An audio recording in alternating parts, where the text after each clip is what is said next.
Northern California has always been a very historic, especially the PWA, the Pacific Weightlifting Association, has been very, very prominent place for weightlifting.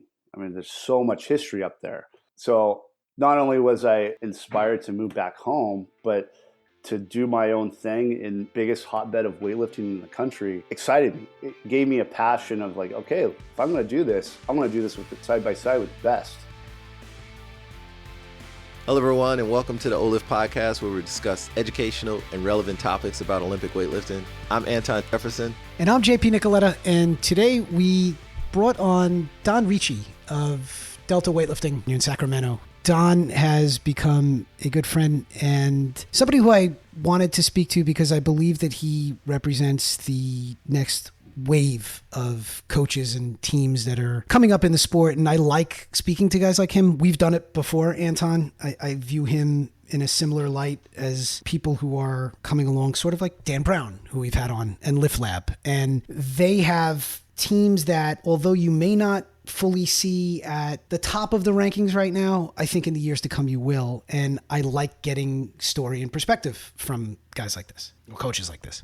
I really enjoyed the conversation you guys had. Number one, just talking about how he took the culture and the business side serious before actually opening the gym. A lot of coaches don't really think about the business plan and how they want their gym atmosphere to be.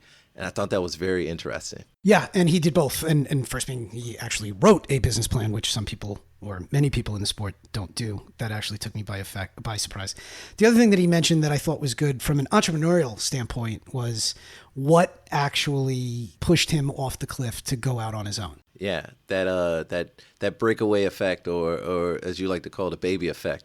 For him specifically. So yeah. And then the other thing that we got into that I enjoyed hearing a part of was his take or his mindset on programming and some of the things that he's doing and how he's talking about programming and thinking about it inside the gym. So that led me to believe, Anton, I think we need to talk about programming a little bit more. Yeah, I think we do. I mean, we've been nudging at it, and it's about time to open up that door and explore, the great world of programming that everybody's so excited about. So maybe we'll do an episode or more soon. In the meantime, I hope everybody enjoys the conversation we had with Don Ricci of Delta Weightlifting. Thanks, and we'll be back with more episodes soon.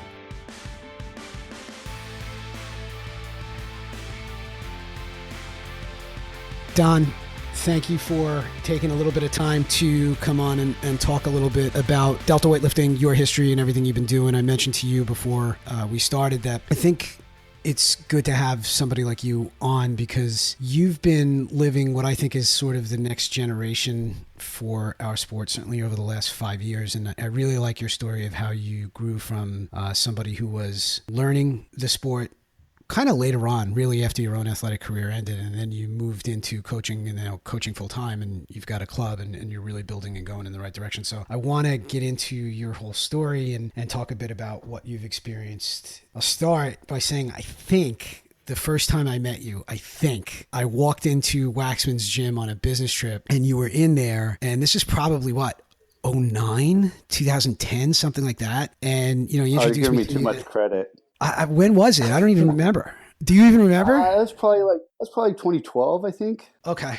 Probably 2012. The gist of it was, this is Don, which I promptly forgot. I'm sorry. But you said... Well, I thought you were a 69 kilo weightlifter as well. So that's fair. That's fair. But anyway, this is Don. He's helping. He's learning, and really, I left it at that. And I figured you're one of the assistant coaches at the gym, and I didn't really know much about what you were doing. So I think that's a good place to start. Like, tell me how you found weightlifting. Tell me how you linked up with Sean, and what you did in the time that you were there in Southern California. Yeah, absolutely. Well, first, appreciate you reaching out to me and having me on the podcast. Kind of the elevator pitch. Weightlifting is kind of a second, not only a second sport, but a second career. So, my main sport growing up was water polo. So I got my first introduction to strength conditioning and barbell as an athlete on the strength conditioning side. So I was always involved in sports, obviously, and always had a passion of learning. And I was a goalie. Goalie's a very technical for water polo, it's the most technical position. I always had appreciation for being very technical. Water polo players tend to be lankier and taller. The bridge between weightlifting and water polo is not something you hear often. That's good. I like that technical aspect angle. Yeah, and that's what attracted me to being a goalie. And I'm 6'2" with a wingspan of about 6'6". I'm not really an ideal weightlifter.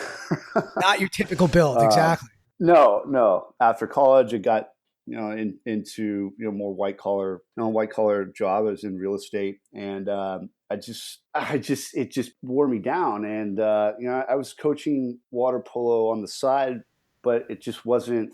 I was just burnt out from water polo, but I always had a passion for coaching. Just like a lot of other people in weightlifting right now, got their introduction in the sport through CrossFit. So I found CrossFit, fell in love with it, but as an athlete, I was drawn more to the performance side and drawn more to wanting to work with athletes and high performers. I figured out that I wanted to go more towards the strength and conditioning side, and I knew that barbells were a crucial component of that. So I quit my job and went back to started taking science classes at community college, and somehow stumbled across Sean Waxman, and a friend brought me down there. I walked in thinking people were going to be snatching and clean jerking tons of weight. I walked in super intimidated. The first thing he asked me is, "Why are you here?" And right there, that from that first question, when I walked in the door, I knew I was hooked. And I told him, I was like, "Look, I'm here to learn because I want to be a better coach. I don't want to be a great weightlifter per se, but I want to be a great coach." So that's why I'm here. In weightlifting specifically, or in strength and conditioning? Like at that point, did you have in your head that Olympic weightlifting was what? Initially, it was strength and conditioning because I didn't know, weightlifting at that, even in I think I walked into Sean's at 2011. Weightlifting was still very much a fringe sport. And at that time too, the avenue, Sean was one of only maybe 3 coaches at the time that were actually making a living coaching the snatch and clean jerk all day. And outside of that, you're either a teacher or a strength coach. That's the avenue that I was looking at initially, was strength and conditioning. So a couple weeks go by, and I'm asking questions, probably annoying the shit out of Sean. And after training one day, he comes up and says, "Hey, I know you want to get into coaching. I need a little bit of help around here, but I can't pay you. In fact, you have to continue paying me."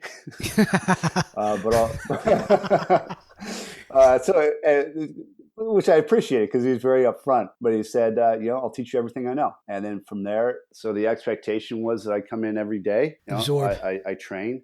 Yeah, I train, and then I sit and watch. He would give me reading assignment, and we'd go over. He'd test me on the reading.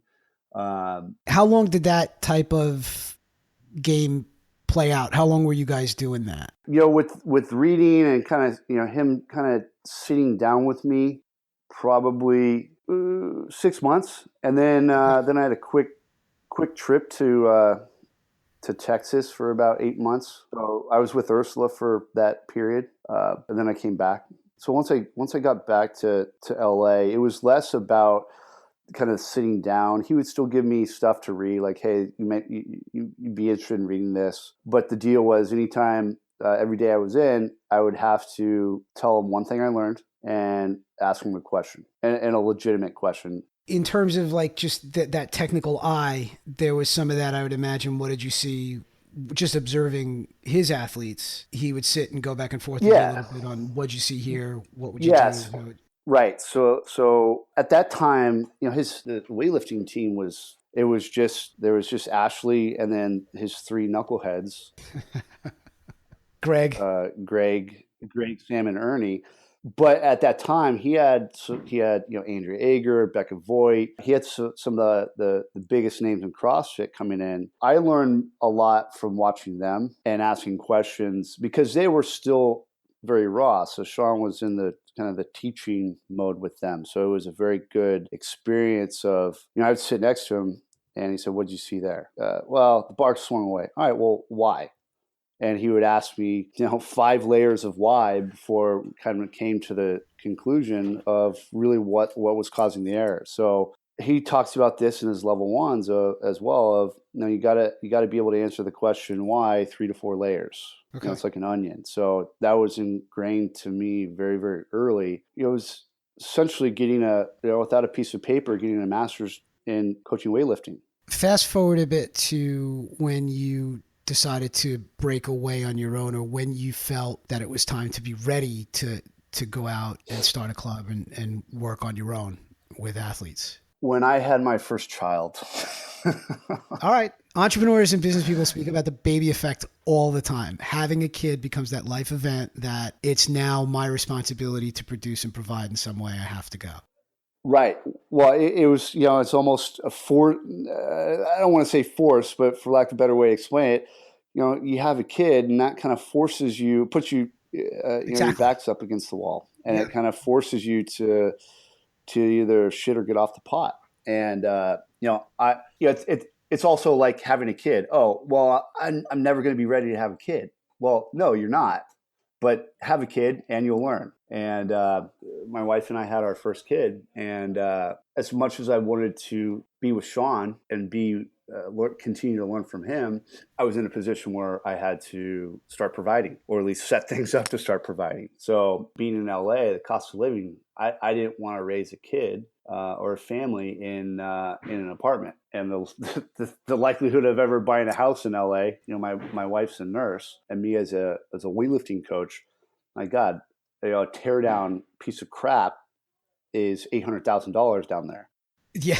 Like, Sacramento started looking like the place to be for you. That's what helped you get there. Right. And my wife was from LA, but I was born and raised in Sacramento. Northern California has always been a very historic, especially the PWA, the Pacific Weightlifting Association, has been very, very prominent place for weightlifting. I mean, there's so much history up there. So not only was I inspired to move back home, but to do my own thing in biggest hotbed of weightlifting in the country excited me. It gave me a passion of like, okay, if I'm going to do this, I'm going to do this with side by side with the best. How did you ultimately form Delta? So this is where my real estate background helped out a little bit, kind of saved a lot of time and at least understanding of what to do. But first and foremost was setting up a business plan of this is the business model that I want, at least, not just I'm going to have a team or this. I just want to coach weightlifting, putting together an actual business model and a plan. Don't hear that often. Yeah. Oh, well, I showed my business plan to someone and they're like, oh, did you, to my accountant, actually. He's like, oh, did you write this? I'm like, I was surprised, like, yeah, what? And he's like, oh, well, I just didn't expect this. I was like, thanks, man. Made me feel real good about myself. I don't know how to take that. Yeah, I mean, the first step was planning. I gotta at least have a vision. What's my philosophy? What's my gym's philosophy? What's my gym's culture? So I guess that was first and foremost. So talk a little bit about that philosophy and culture, because I want to take you in two directions on that. Talk to me a little bit about the philosophy and the culture, and then talk to me about the revenue and the business model itself and how you felt you can get it sustaining and profitable. Right. The foundation of our philosophy, kind of the catchphrase, is compete for excellence daily. When we say compete, it's not, max out every day. It's about striving to be the best that you can be for that day. Excellence goes more than just big weights and making lifts. So to us, that means being a better person. Our belief is, better people are going to be better weightlifters. We're always maintaining a growth. Kind of our rules, cultural rules. It's very simple. It comes down to three things. One, I got this from the All Blacks, the New Zealand rugby team. First and foremost, no dickheads. Okay. Number two, communicate. And number three, stop thinking and lift. Sean has that tagline, that mantra of shut up and lift. It's true. And then from that, we have pillars. We have 3 pillars, and they're written on our logo: strength, power, and community. So strength for us comes down to not just physical but mental strength, grit, and tenacity. We use a hashtag called Live Strong or Die Trying, so that kind of encompasses that. Power to us means the individual, the athlete, the member having the autonomy and the empowerment to take ownership of what they do and how they go about their lives. Kind of first hashtag of ignite the change within. And then last, community. We're a family. I have this gym to be an escape for a lot of people to get away from the daily grind, whether it's work, relationships, or what have you. Because at the end of the day, it's each other that kind of pushes into that kind of growth mentality I talked about. Kind of love that. I don't know that enough people actively pay attention to the culture inside the gym, and whether or not you have somebody who can be toxic to a training environment, or somebody who thinks that the flow or the rules don't apply to them. They want their own bar, their own platform, crap like that. So I like the forward thought on that. Talk a bit about the business side now. How does the revenue model support surviving and then growth? Yeah. So this is this is the battle. This is the how are things going? Gym ownership sucks, but coaching is awesome. But so this is where the biggest challenge comes for, especially in today's environment where weightlifting coaches can be full-time professional weightlifting coaches in the sense of this is all we can do. First and foremost is getting the revenue stabilized. So for us, that comes through membership revenue, and then exponential growth through more passive income stream. I just had June 1st was our second our 2-year anniversary. So we're still kind of more so in the that first phase of making sure that the membership revenue is stabilized. There's not so many fluctuations, and we've done a pretty good job to that. Let me ask you a question there. Is that membership exclusively team training, or are you doing a combination of individual training for people who may not be weightlifters? I mean, or, is this a weightlifting only gym? Is this a combination of a couple of different things? I know you're not affiliated with a CrossFit. You are a weightlifting gym, but that doesn't mean the membership is uniform. So how are you? Correct. So the membership is all we do is weightlifting. So you come in here, you're gonna learn the snatch and clean jerk. Now we do have a handful of members that over time, they're just, they have nagging injuries that don't allow them to do something overhead. So they prefer more barbell training. Hey, can I lay off the snatch and clean jerk stuff? I just want to get strong.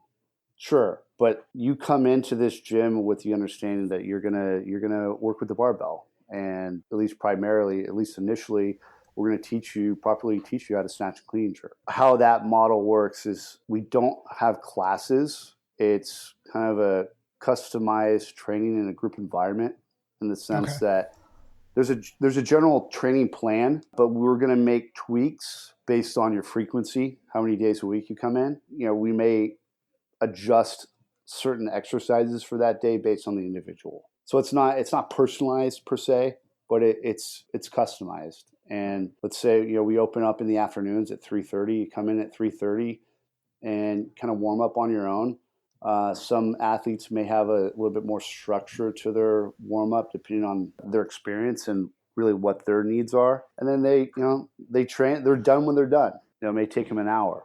Other days, if they're lagging or they're kind of taking their time or they're being a little bit more social, then we have some people come in at 3:30 and leave at 7:30 when we close up shop. I guess it's controlled chaos, for lack of a better way to say it. I want to go back to the part 2 with the passive streams and what you're thinking with that, but that also leads me into your programming style and philosophy and how you're writing workouts for everybody. So what did you say? It's customized, not individualized. Is that what I heard you say? Yep, customized. I didn't answer your initial question. We have our membership is a mix of competitors, high-level competitors, people that have never touched a barbell before, coming in or transitioning from the CrossFit community. Anyone that comes into this gym isn't necessarily going to compete. Actually, probably 90% of the people that come into the gym aren't going to compete. As we all know, we can largely thank CrossFit for this phenomenon of people that don't want to compete and want to learn how to snatch and clean jerk. Refresh me with the question you just had regarding the programming. So if you're doing customized programming, like how do you build your philosophy, or what are you basing how you program off of? Is there a system that you follow? I'm sure that there is some influence from what you learned from your time with Sean, but is there like a foundation they use? Like, are you using a USAW based program? Are you Russian style? Are you Bulgarian style? Are you know what I mean? Like, how would you kind of classify Sure. what you do? It's different depending on kind of the track they're on. So for our members, our training is very influenced by Medvedev, the Russian sports scientist and coach. For our members, we have a lot of variety in our exercises, and it's very structured, very periodized, but we have a lot of variety in exercise selection. And I'll usually take 4 to 6 weeks. I'll have a 4 to 6 week focus on a specific position, in the sense that, let's say, blocks from above the knee. That's not all we're going to do, but from a positional standpoint and improving specific qualities, increasing the speed and explosiveness, and we're going to go from the blocks 1 to 2 times a week. So that's how I approach the member side. And we generally snatch and clean and jerk every day, in the sense of we combine both movements every day generally. Okay. Now the competitors are a little bit different, because they're tied into a very specific meet and competition schedule. Plus they're a little bit more advanced. They're younger, so they can handle a different training, more specialized training. So in that sense, I have a general template of how I go about things, and that is macro cycle. I block similar to the members, but I have a specific focus for 4 weeks of from a positional and a motor pattern standpoint. So in a perfect world, I take my main template is, let's say, 5 months. So we have 2 major competitions for the year. So I'll do 4 weeks from the blocks at the power position, 4 weeks from the blocks above the knee, 4 weeks from the hang below the knee, 3 to 4 weeks from the deficit, and then I'll go into a 4 to 6 week competition phase where we're going primarily from the floor. Now, if that training block is condensed to, let's say, 2 to 3 months, then I choose. This is where the kind of the individualization with the specific athlete comes in. So, and this so we'll have one training block throughout the year where we get all this, that 5 month period in. And then after that, then we'll typically have shorter blocks, because the turnaround time to a bigger meet is a little bit closer. Then I'll personalize it based on the athlete. So if I look at an athlete and let's say their snatch from the blocks above the knee is significantly lower than their hang from below the knee, I'll focus a little bit more on blocks with that specific athlete, because they need to increase or improve their speed, and vice versa. If someone's worse from the hang from below the knee, then I'll focus more with that athlete from the hang below the knee, because they need to either improve their back strength or their coordination. Within that, each week, if we break it down to a week, then I kind of call it a daily map, where we have a singular focus each day, in the sense that, especially in a prep phase, I have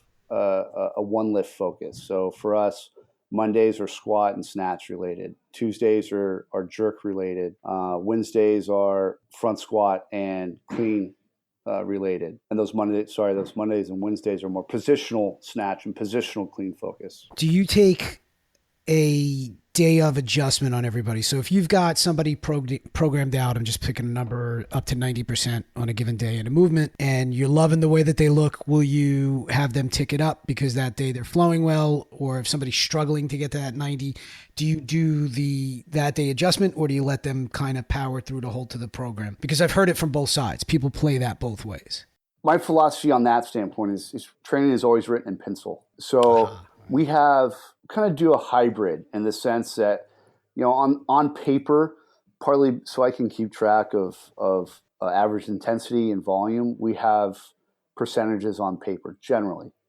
So let's say, like, we're doing some positional work from the blocks, and we're doing doubles. So on paper, it's going to say 8 or 5 doubles at 80%, but I'll have an asterisk if possible. So if the athlete looks good, and their timing and their speed and their coordination looks good, then we're gonna go up a little bit. If not, then we're gonna stay. If they look like absolute dog shit, then we're gonna go down. So, right. So in that sense, I like to have a lot of flexibility on the day-to-day intensity, because as has been talked about by many coaches, some days 90% is going to feel like 80%. Other days, 80% is going to feel like 95%. Some days it's going to be the world. Right. I'm not a fan of being so hard-nosed and I have to push through. I have to push through and I have to do what the paper says. Because at the end of the day, if there's a point of diminishing returns, you're not getting the actual stimulus and benefit that the training is designed to give you. Training is ultimately the management of stress, and having someone just plow through it, you're not managing the stress very well. I agree with you there. And as somebody who struggled, I think, with phases of both of those, so there were times when I had some clarity and I was able to take the advice to, hey, pull up a little bit, and times of just plowing through no matter what. And that stress factor became a point of diminishing returns where, by trying so hard to hold to a number that was written and feeling like if I can't do this today, then I won't be able to do what I'm supposed to do tomorrow. That ties back to weightlifters being in general pretty bad at selecting weights on their own. So part of the magic, if you will, in quotes, of coaching is that ability, particularly in training and in competition. I mean, it's the same thing. If left to my own devices, I would eat myself into a stupor. You know what I mean? And that's kind of how I think most weightlifters are in their approach to weights. So playing that game with lifters and having that give and take is something that has to be developed over time. And I like that. Right. Well, and that's where it comes back to that the team philosophy of communicate. That's one thing I stress with my athletes is you got to be honest with yourself. If you're not feeling it, check your ego at the door. If something's up or you're feeling like absolute dog shit, tell me. There's a fine line in that too of someone just mailing it in. Right. So if they're not feeling it physically, that's one thing. That's where the communication between the athlete and coach becomes very, very important. If it's a mental thing, that's where the value of the coach comes in, of trying to figure out what's going to push the button of that individual athlete to allow them to pull their head out of their ass. So go back a little bit to culture and club and your social media. You guys are very active on social media. I think you do a lot of fun stuff and you give off a vibe of the gym being fun. I don't know if it's your dog, but I know that there's a dog or dogs that are regularly in there. I think that's cool. I think that you guys do some videos that you put out there that have some humor in it. And I think a lot of that is fun. But tell me also about the tuck and where the hell that came from. The coach's tuck. Well, yeah, we do like to have a lot of fun, but it's serious. We're serious when we need to, but sport like this, you have to have some fun or else you're going to, burn out. But so the coach's tuck kind of came, just like we were talking about earlier, when did I feel I was ready? I was kind of backed into a situation. So, moving back up to Sacramento, while I was born and raised here, and Sacramento is my home, when it came to strength training and the gym and fitness and all that stuff, I was the new guy. I was kind of an unknown entity. So to me, I was like, you know what? Someone comes in the door at, checking out the gym when I just opened and I look like a slob. That's going to, first impressions are everything in a lot of cases, in some cases. So even if I'm wearing gym shorts, I'm going to tuck my shirt in. So I present a sense of professionalism. Something most decidedly not learned from Sean. I definitely did not learn that from Sean. That was another thing. In addition to tucking my shirt in, you wear shoes. I wear shoes, and I don't wear open-toed sandals to because as we all know, and for those of you listening, if you don't know, Sean has the most mangly, gross toes, and he wears goddamn sandals every day, and I want to vomit. So I had to fit that in. I had to throw Sean under the bus. But wearing shoes and any type of shirt, I'm tucking it. So that's kind of where it started. But it's gotten a life of its own now. You've got lifters all over the country sending pictures with hashtags of them tucked in. I love it. Well, so that was kind of where it started, but then it kind of spiraled into, I'm looking at, I'm in the back room at national meets, or you're watching international meets. So, Pan Am's, Worlds, etc. in the back room at national meets. And to be frank, there are a lot of coaches that look like slobs. They're wearing just tank tops, backwards hats, shirts that have no relevance to either their club, team, or gym or whatever. And so I'm looking at it, and especially since we've been in a transition culturally within USA Weightlifting of trying to attract more appeal to the masses and more corporate, trying to get more corporate money in, I'm looking at it as like, how do we expect cast a broader net when we look like slobs? So that's where I was like, all right, I'm going to rock this, and I'm going to start, this is when I'm going to kind of take this to the next level. Because at the end of the day, what other sport do you know, especially at the international level, do you see, a coaching staff that's not uniformed? They don't have to have their shirts tucked, but at least, they look uniformed and presentable. And so that's kind of where the satirical side of the coach's tuck came from. And then it just kind of got legs and turned into its own thing now. Or I'll sort of wrap up with this. One of the things that I look to and what I like to see, particularly out of the group in Southern California, and this relates back to Kano, where you think a lot in football along the lines of coaches and how they present themselves. And in football, there's always talk of lineage. And the first person that comes to mind is like Bill Parcells, the people who worked under Bill Parcells, famously Bill Belichick is one of them. And then who worked under them, and all of a sudden. Of course, the New York Giants. I like to think more of Bill Walsh out here with the Niners. Fair. But you get the point. And in California, the coaching tree. And in California, particularly from that group in Tacano, Bob, and, from him, there was Andy Tisch and Mark Canella and Sean Waxman and Emmy Vargas and Nip Din that all came out of, I think, the same generation under Bob. And then now when I look at that lineage and I look at that tree and Sean served as a mentor to you, tell me a little bit about the feeling of showing up as a coach on an international team with Sean. So now you and a guy who was your mentor, all of a sudden to be at a meet together as staff on that team, tell me a little bit about, the feeling and the experience of that. So that was at University World Championships last November. So that was surreal to me. The fact that it's hard to explain, but it's surreal. It was kind of a moment of like, I'm here because of, in large part because of Sean, just because of what he's taught me and provided me. He's basically, I wouldn't have this gym and my team if it weren't for him. So it was just, I also didn't think it would happen that quickly where we'd be on a team together on the coaching staff. It was more surreal than anything. And I couldn't, the fact that was my first international trip as a coach, it was just more reassuring and comforting to have my mentor there. It was really cool.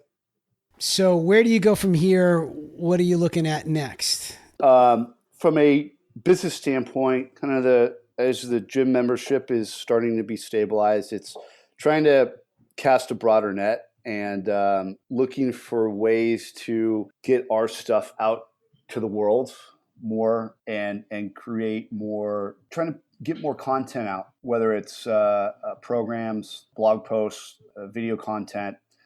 I think that's the next step is more growing our notoriety, growing our brands outside of just these four walls in the gym here. From a team standpoint, one of my athletes, Jake Baker, and I are going to be going to Taiwan in late August for the World University Games.